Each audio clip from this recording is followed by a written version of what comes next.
A blessed day to everyone, and our devotion for today is found in the book of Leviticus, the third book of the Old Testament. Chapter 27, the last chapter of this book. Laws about vows. Verses 1 to 7. And it says, The Lord spoke to Moses, saying, Speak to the people of Israel and say to them, If anyone makes a special vow to the Lord involving the valuation of persons, then the valuation of a male from 20 years old up to 60 years old shall be 50 shekels of silver, according to the shekel of the sanctuary. If the person is a female, the valuation shall be 30 shekels.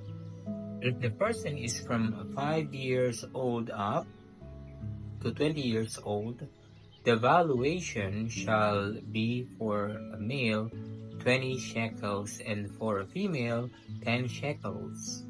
If the person is from a month old up to 5 years old, the valuation shall be for a male 5 shekels of silver, and for a female, the valuation shall be 3 shekels of silver.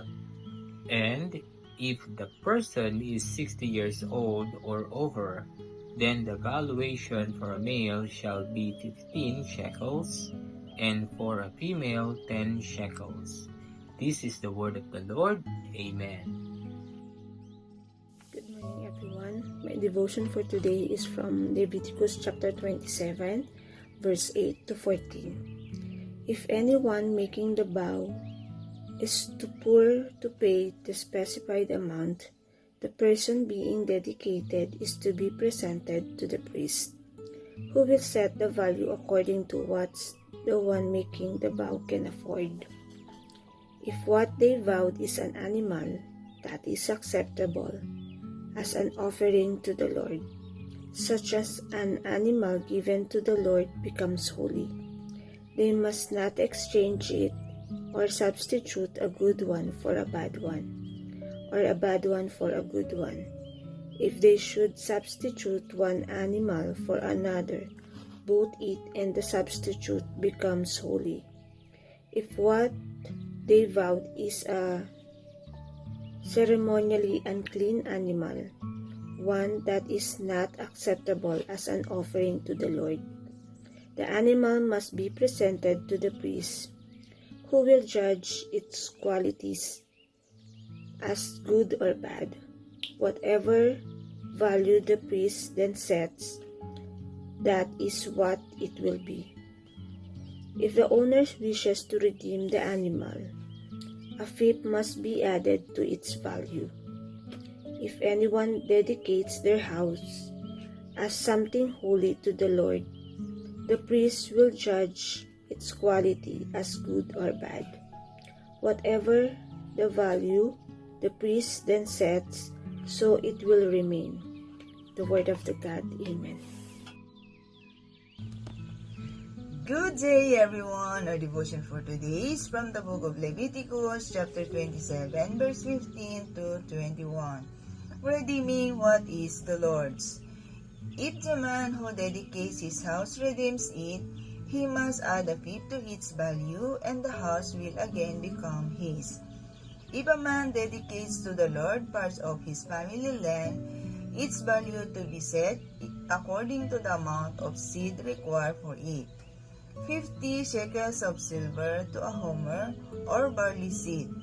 If he dedicates his field during the year of Jubilee, the value that has been set remains. But if he dedicates his field after the Jubilee, the priest will determine the value according to the number of years that remains until the next year of Jubilee, and its set value will be reduced.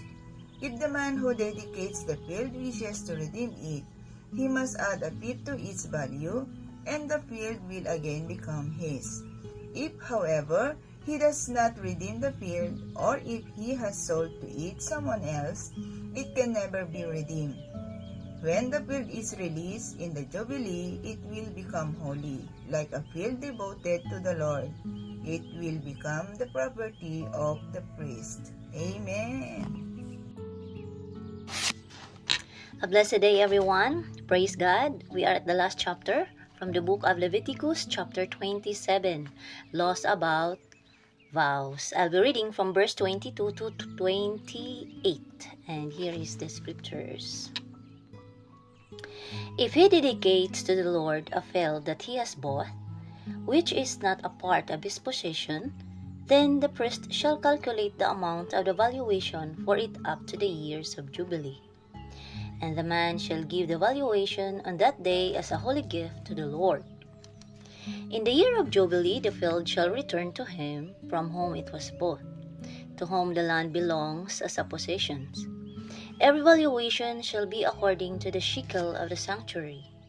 20 gerahs shall make a shekel. But the firstborn of animals, which as a firstborn belongs to the Lord, no man may dedicate, whether ox or sheep, it is the Lord's. And if it is an unclean animal, then he shall buy it back at the valuation, and add a fifth to it. Or if it is not redeemed, it shall be sold at the valuation. But no devoted thing that a man devotes to the Lord, of anything that he has, whether man or beast, or of his inherited field, shall be sold or redeemed. Every devoted thing is most holy to the Lord. Amen. A blessed day, everyone. My devotion for today is from the book of Leviticus, chapter 27, verses 29 to 34. And it says, "No person devoted to destruction may be ransomed, he must be put to death. A tithe of everything from the land, whether a grain from the soil or fruit from the trees, belongs to the Lord. It is holy to the Lord. If a man redeems any of his tithe, he must add a fifth of the value to it.